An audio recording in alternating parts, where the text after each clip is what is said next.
तरीके से प्रैक्टिकली समझना है तो उसमें यूनिट थर्ड समझना बहुत इम्पोर्टेंट है, क्योंकि यूनिट थर्ड में ही वो पूरी चीज़ें दी गई हैं जो आपको VB.NET में प्रैक्टिकल सिखाती हैं, है ना। तो यूनिट थर्ड बहुत इंपॉर्टेंट है। तो आज हम सीखने वाले हैं VB.NET की यूनिट थर्ड, क्योंकि इसी में सारे कंट्रोल्स के बारे में हैं सारे कंट्रोल्स को कैसे यूज़ करना है उसके एग्जाम्पल दिए गए हैं। उन्हीं एग्जाम्पल्स को आप आसानी से समझ करके आप भी सॉफ्टवेयर जो है बना सकते हो। तो यूनिट थर्ड का पहला क्वेश्चन दिया गया है, विंडोज़ फॉर्म क्या है, इसके लोडिंग, शोइंग तथा हाइडिंग मेथड को समझाइए। तो यहाँ पर हम पूरा सिलेबस के अनुसार बता रहे हैं और उसका प्रैक्टिकली कैसे करना है वो भी अपन यहाँ पर डिस्कस करेंगे। तो विंडोज़ फॉर्म क्या है पहले तो ये समझना है, उसकी लोडिंग, शोइंग और हाइडिंग मेथड क्या होती है। तो चलिए पहले थोड़ी सी थ्योरी समझ लेते हैं, फिर प्रैक्टिकल करेंगे। तो Windows form Windows client application के लिए एक ग्राफिकल यूजर इंटरफेस है जो CLR common language run time का प्रयोग करता है। तो विंडोज़ फॉर्म किसका प्रयोग करता है? CLR का, कॉमन लैंग्वेज रन टाइम का प्रयोग करता है। CLR क्या है ये हमने फर्स्ट यूनिट में पढ़ा था, एक ऐसा एनवायरनमेंट जिसमें कि हम अपनी VB.NET में बनाई गई प्रोग्रामिंग लैंग्वेज को रन करते हैं और CLR उसको मशीन लैंग्वेज में बदलता है, उसको बोलते हैं CLR। CLR एक एग्जीक्यूशन एनवायरनमेंट है। तो विंडोज़ एप्लीकेशन को फॉर्म पर कंट्रोल को ऐड करके डेवलप किया जाता है तथा माउस क्लिक, बटन क्लिक इत्यादि के रूप में इवेंट को हैंडल किया जाता है। VB.NET में कोई भी प्रोग्रामिंग कैसे की जाती है? विंडोज़ फॉर्म के ऊपर की जाती है। विंडोज़ फॉर्म में कोई भी कंट्रोल रखते हैं, फिर उन कंट्रोल के लिए हम कोडिंग करते हैं जिससे वो कंट्रोल वैसा परफॉर्म करते हैं जैसी हमने कोडिंग की हुई है। VB.NET में फॉर्म का प्रयोग करके हम विभिन्न तरह के एप्लीकेशन क्रिएट कर सकते हैं। एप्लीकेशन को अत्यधिक फंक्शन तथा यूजर फ्रेंडली बनाने के लिए कई तरह के कंट्रोल को फॉर्म पर ऐड किया जा सकता है। तो जितना भी आप चाहें आप यूजर फ्रेंडली अपने जो विंडोज़ फॉर्म है उसको बना सकते हैं, ठीक है, जैसे भी कंट्रोल आपको रखना है। अब फॉर्म की लोड, शो तथा हाइड मेथड क्या होती है इसको समझते हैं। तो VB.NET में जब हम विंडोज़ एप्लीकेशन में फॉर्म को डिज़ाइन करने के पश्चात उसे रन करते हैं तब यह फॉर्म मेमोरी में लोड होता है तथा हमारे सामने स्क्रीन पर प्रदर्शित होता है। तो जो कोई भी अपने सेकेंड यूनिट में भी बहुत से प्रोग्राम बनाए हैं, तो जब भी आप प्रोग्राम को बना करके उसको रन करते हो तो जैसे ही रन करते हो और आउटपुट के रूप में स्क्रीन पर दिखाई देता है, उसको बोलते हैं फॉर्म का मेमोरी पर रन करते हैं तो फॉर्म मेमोरी में लोड होकर के सामने दिखाई देता है। जब हम एक एप्लीकेशन में एक से अधिक फॉर्म को क्रिएट करके डिज़ाइन करते हैं तो इनमें से जिस फॉर्म को रन टाइम पर स्क्रीन पर प्रदर्शित करना चाहते हैं उस फॉर्म के लिए शो मेथड का प्रयोग करते हैं तथा जिस फॉर्म को छुपाना चाहते हैं उसके लिए हाइड मेथड का प्रयोग करते हैं। तो चलिए सब समझ लेते हैं विंडोज़ फॉर्म में कि कैसे हम प्रोग्राम बनाएंगे। तो इसको प्रैक्टिकली समझने के लिए देखिए, सबसे पहले तो आप विजुअल स्टूडियो ओपन कर लो। विजुअल स्टूडियो ओपन करने के बाद आपको अगर नया एप्लीकेशन बनाना है तो फाइल में जाओ, न्यू प्रोजेक्ट में क्लिक करो। न्यू प्रोजेक्ट में क्लिक करने के बाद विंडोज़ फॉर्म एप्लीकेशन में क्लिक करो। जो भी आपको एप्लीकेशन का नाम देना है वो नाम दे दो और ओके बटन पर यहाँ पर क्लिक करना है। अब देखिए यहाँ पर आपको जो भी कंट्रोल इसके ऊपर रखने वो कहाँ से रखेंगे? आप टूल बॉक्स से रखेंगे। मान लीजिए टूल बॉक्स दिखाई नहीं दे रहा है, व्यू में जाओ, टूल बॉक्स में क्लिक करो, ये टूल बॉक्स आ गया।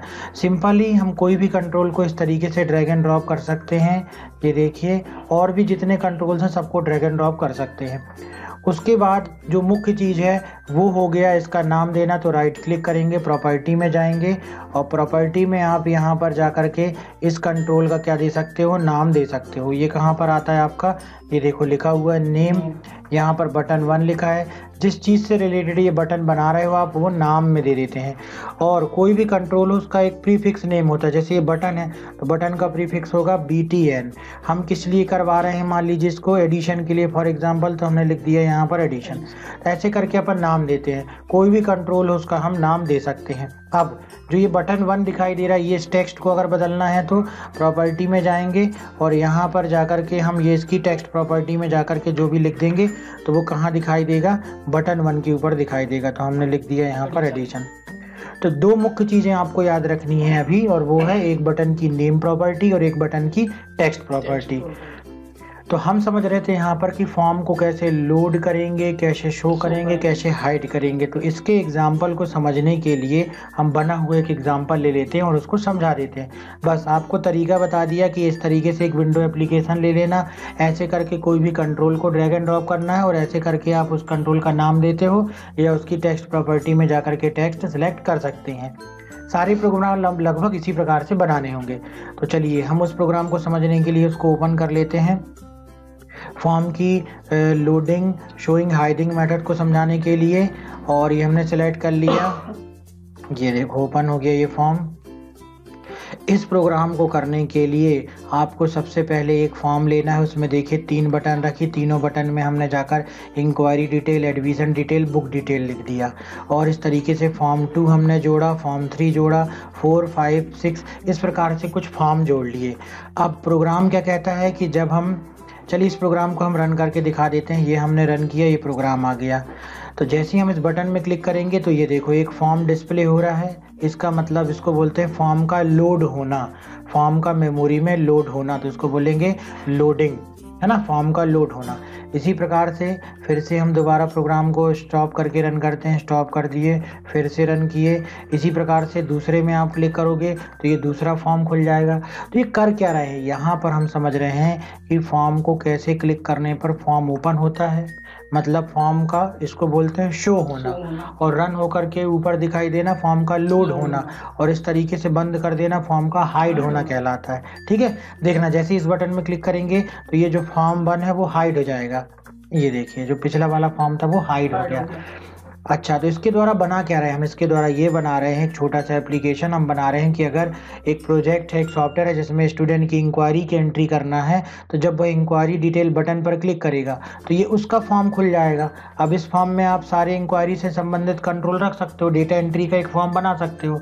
ठीक है, तो इसके लिए इस तरीके से फॉर्म को ओपन करने के लिए हमने इस्तेमाल किया है फॉर्म की शो मेथड। तो कैसे की है, इस पर डबल क्लिक करेंगे और ये देखिए कोडिंग, यहाँ पर बटन क्लिक तो अपने आप आ जाएगी जब आप प्रोग्रामिंग करेंगे। अब यहाँ पर कोडिंग क्या की गई है वो समझना है मेन। तो जैसे ही हमने इस बटन पे क्लिक किया तो ये बटन क्लिक इवेंट जनरेट हो जाती है। कोडिंग हमको ये करना है कि जिस भी फॉर्म को डिस्प्ले कराना है उसका एक ऑब्जेक्ट बना लेना है। तो हमको फॉर्म 2 का एक ऑब्जेक्ट बनाना है, तो हमने लिखा डिम obj फॉर्म 2। अब ये obj क्या है, obj ऑब्जेक्ट है, वो कुछ भी हो सकता है। ये obj जो है ऑब्जेक्ट का नाम है, वो यूज़र डिफाइन हो सकता है, वो कुछ भी हो सकता है। फॉर्म 2 क्या है, फॉर्म 2 फॉर्म का नाम है जिसको आप डिस्प्ले कराना चाह रहे हो। तो इसका ऑब्जेक्ट बनाने की क्यों जरूरत पड़ी, क्योंकि VB.NET में ऑब्जेक्ट ओरिएंटेड प्रोग्रामिंग आप पढ़ेंगे यूनिट 4 में। इसमें किसी भी क्लास को यदि आप एक्सेस करना चाहते हो उसकी मेथड्स को, तो उसका ऑब्जेक्ट बनाना पड़ता है। तो हम यहाँ फॉर्म 2 की जो मेथड है शो, उसको हम इस्तेमाल करना चाहते हैं, इसलिए उसका हम ऑब्जेक्ट बना रहे हैं। तो हमने यहाँ पर हमने फॉर्म 2 का ऑब्जेक्ट बनाया और ऑब्जेक्ट के द्वारा हमने ऑब्जेक्ट डॉट शो लिखा।